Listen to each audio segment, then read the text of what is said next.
Papanoorin natin ang naging outfit ni Atisa for the closed door interview for Miss Universe 2025 and let's see kung anong comment mo dito, partner. Yeah, Char.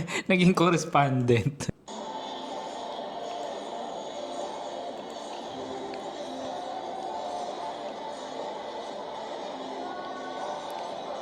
Ang ganda niya. Diba? Paka-graceful. At sobrang clean. Mm-mm. I mean, yung galawan niya kasi, hindi kailangan na sobrang grand na, Oo. alam mo yun, full of energy because this is Miss Universe. It's about parang elegance, class, Yes. glamour, ganon. And Y- for me, Yung aura niya parang siya na yung panalo tapos alam mo na yun, nire-represent niya na yung brand.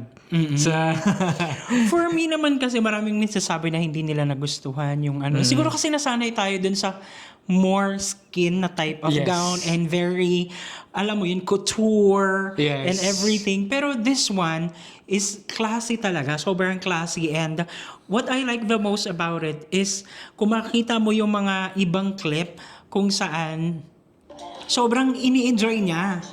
Like, di ba gano'n naman talaga, if you are someone na who wants to wear something, we're making sure na we feel comfortable, we feel confident. Di ba ikaw ba naman pag pinagsuot ka ng something na hindi mo nagugustuhan, hindi gano'n yung magiging aura, hindi mo Oo, ganun, tsaka di ba? mind the fact na in-explain niya kung bakit yun yung suot niya. Na siya yung pinakahuli dun sa parang interview, closed door interview. Tapos biglang after nun, pinapunta na sila agad sa You're event. saying na yung dun sa dinner party, Oo. parang hindi na siya nakapag-change. Hindi Which na is, siya, yeah. yun yung sabi niya, meron siyang, syempre, meron siyang specific talaga dyan sa dinner Sa party na yan. event.